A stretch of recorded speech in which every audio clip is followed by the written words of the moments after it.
Bom dia, hoje é dia 1º/6, terça-feira. Vamos iniciar a nossa aula de História. O nosso conteúdo é Brasil Republicano. O que seria, né? Brasil Republicano. Primeiro, deixa eu arrumar essa câmera. Eu tenho um problema com esse tal de câmera, minha gente do céu. Primeiro, assista ao vídeo explicativo. Segundo, vou fazer as explicações das páginas. Vocês vão resolver as páginas 79, 81 e 82 e postar até dia 7/6. Lembrando que essa semana vocês têm feriado, né? Bem, o que seria um Brasil republicano? Daqui a pouco eu vou falar. Você já sabe que o Brasil foi uma monarquia? O que seria um sistema de governo monárquico? É aquele de regime de escravidão. Hoje o nosso país é chamado de país republicano. O Brasil é um país republicano. Vamos ver o que é isso daqui a pouco. Atualmente, o Brasil é uma república federativa. Ela é formada pela união dos estados, municípios e o Distrito Federal, que é Brasília, que é a capital do nosso país. O nosso país é regido por uma Constituição. Mas o que é a Constituição? A Constituição é a lei máxima do nosso país. Ela vai definir os direitos e os deveres de nós, cidadãos. O que nós devemos fazer, qual é o artigo seguir, é chamado de Constituição Brasileira. Aqui, por exemplo, nós temos aqui uma Constituição, artigo 3º. Constitui objetivos fundamentais da República Federativa do Brasil. Primeiro, construir uma sociedade livre, justa e solidária. Garantir o desenvolvimento nacional, erradicar a pobreza, a marginalização e reduzir as desigualdades sociais e regionais. Promover o bem de todos sem preconceito de origem, raça, sexo, cor, idade e qualquer outras formas de discriminação. Isso aqui é o que reza a nossa Constituição brasileira e deve ser seguida à risca. Infelizmente, muitos não seguem, né? E muitas vezes as leis do Brasil são meio falhas e a gente fica aí a ver navios, né? Da monarquia à república. Nosso país era monárquico, agora é repúblico. Até 1888, ainda existia escravidão no Brasil.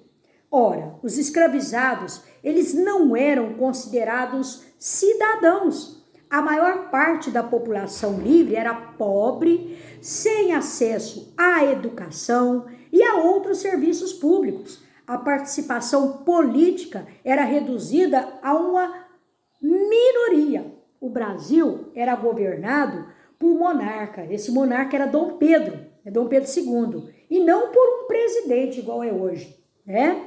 Diversos setores da sociedade estavam descontentes com aquele regime político monárquico. A igreja, ela condenava a interferência, né, do sistema monárquico nos seus assuntos internos. Muitos proprietários de terras, também, não só a igreja, mas os proprietários de terras também, ficaram contrariados com o fim do trabalho escravo em 1888. Parte deles, como os cafeicultores, os paulistas, gaúchos, também desejavam a participação do governo. Um dos setores mais descontentes com o regime monárquico, com certeza, eram os militares. Então, era a igreja e os militares. A igreja não. Os militares e os fazendeiros, né? Porque, obviamente, a mão de obra escrava ia acabar. O povo ia parar de trabalhar de graça. Então, eles estavam descontentes, né? Liderados por Marechal Deodoro da Fonseca e Floriano Peixoto, os militares, eles começaram a agir. Eles tomaram o poder no dia 15 de novembro de 1889. O que eles fizeram? Eles proclamaram a independência do Brasil. O Brasil já não era mais um país monárquico. Ele passava agora a ser um país republicano. E quem fez isso foi Marechal Deodoro da Fonseca. Dia 15 de novembro de 1889, então, o Brasil deixou de ser um país monárquico e passou a ser agora um país republicano. Uma república para poucos, só que tem uma coisa, a proclamação da república, ela despertou esperança e mudança para dias melhores, né? No entanto, a implantação desse sistema de governo não conseguiu, gente, modificar a estrutura da sociedade brasileira, nem garantir a cidadania para a população. De acordo com o historiador chamado José Murilo, com o início da República, cerca de 85% das pessoas eram analfabetas, então não mudou muita coisa. 90% ainda vivia no campo. O poder político e econômico continuou centrado na mão dos grandes proprietários de terra, que eu falei para vocês, os fazendeiros, né? Chamado de coronéis na época.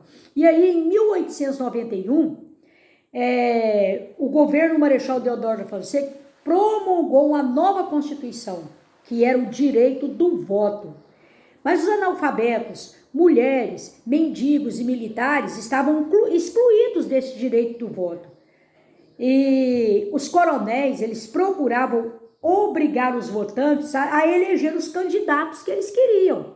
Então era que política suja? Era chamada política do cabresto, porque ali os governos, os fazendeiros que instituíam quem fulano ia ter que votar. Chegava nos empregados e falava, você vai votar no fulano, porque senão você perde seu emprego aqui na fazenda.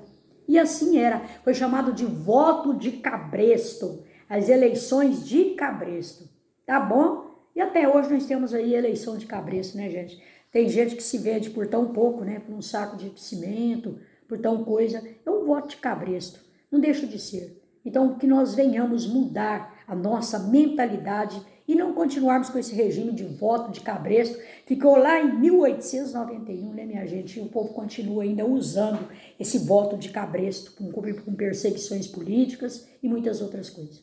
Terminada, então, a nossa aula de História.